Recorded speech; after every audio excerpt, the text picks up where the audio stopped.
ఇంట్లో ఆడపడుచు అని కూడా చూడకుండా, అరే మన ఇంట్లో ఒక బిడ్డనే కదా అని చూడకుండా ఈడు సన్నాసి ప్రసన్న కుమార్ కాదు పర్సెంటేజీల ప్రసన్న కుమార్ మాట్లాడిన మాటలు ఏంటంటే, పిహెచ్డి అక్కడ చేశావు ఇక్కడ చేశావు, పి అంటే మీరే తెలుసుకోండి. అరే నీ కడుపుకు అన్నమే తింటున్నావు గడ్డి తింటున్నావు మాకు అర్థం కావట్లా. నీ నాలుకను తిరుపతిలో గంగమ్మ తల్లికి ఆటలు రప్ప నరికినట్టు నీ నాలుకను నరికేయాలట్టే. అంటే మహిళలంటే అంత చిన్న చూపు ఎందుకు మీకు? ఈ వైసీపీ నాయకులకు మహిళలు అంటే ఎందుకు అంత చిన్న చూపు? ఒక్కొక్కడికి తాట తీసి ఒక్కొక్కడిని నిలబెట్టి నాలుకలన్నీ కోసిపడాలి మీ అందరికీ. తల్లిదండ్రులు తిట్టుకుంటూ లేస్తే పిల్లలు కొట్టుకుంటూ లేస్తారని ఒక సామెత ఉంది. ఏ విధంగా అయితే జగన్మోహన్ రెడ్డి తప్పే ఉంది, అది సినిమా డైలాగు.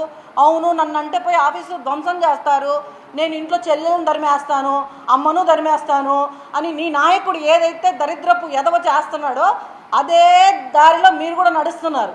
ఇది చాలా తప్పు, గుర్తుపెట్టుకోండి. మీరు ఇలా చేయబట్టే గతంలో మిమ్మల్ని ఈ 2024 మిమ్మల్ని తరిమి కొడితే నీ గ్రాఫ్ ఎలా పడిపోయిందంటే 6 సంవత్సరాలు 6 టర్మ్స్ మేము పాలించినాము, ఆయన కడుపున చెడబుట్టినాం. నీ వరకే మాట్లాడదాం.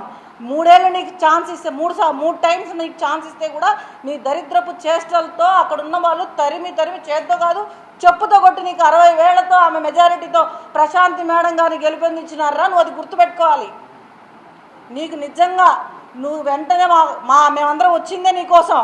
ఎందుకంటే నిన్న ఒక డ్రామా ఆడావు కదా, ఎవరు కొట్టకపోయినా నీ మనుషుల్ని నువ్వే పెట్టుకొని నీ ఇల్లు నువ్వే ధ్వంసం చేయించుకొని నీకు సిగ్గు శరం లేకుండా నన్ను కొట్టిపోయారని చెప్పించి రేపు మళ్ళీ జగన్మోహన్ రెడ్డి వచ్చి మళ్ళీ నీకు ఒక యాత్ర చేస్తాడు. ఆ మహానుభావుడు వస్తాడు, మళ్ళీ సానుభూతి యాత్ర అని చేస్తాడు. మేము ఈ ఘోరాలన్నీ చూడలేము. ఈ ఘోరాలన్నీ చూడలేక మేము ముందుగానే చెప్తున్నాం. ఇంకొకసారి మహిళలు అందరూ ఎందుకు వచ్చావు అంటే నీ తాట తీసి కూర్చోబెడతాం మేము. పవన్ కళ్యాణ్ గారు కూడా ఇందాకే స్పందించారు, లెటర్ రిలీజ్ చేశారు. ఆయన కూడా చాలా బాధపడుతున్నారు. ఒక మహిళని అంటే ఈరోజు నా పార్టీ కాదు నీ పార్టీ కాదు, నా కులం కాదు నీ కులం కాదు, కులాలకు అన్నిటికీ అతీతం మహిళ. ఒక మహిళను పట్టుకొని నువ్వు మాగుంట లేఅవుట్లో పిహెచ్డి చేశావు, ఆడ పిహెచ్డి చేశావు, మరి మీ పెళ్ళాం ఎక్కడ పిహెచ్డి చేసింది? నీ బిడ్డలు ఎక్కడ పిహెచ్డి చేశారు? మీ అమ్మ ఎక్కడ పిహెచ్డి చేసిందిరా సన్నాసి? ఇట్లైనా మాట్లాడేది? నీ తల్లిదండ్రులు ఇట్లైనా నిన్ను పెంచింది? కనీసం నీ పెళ్ళామన్నా నీకు చెప్పదా?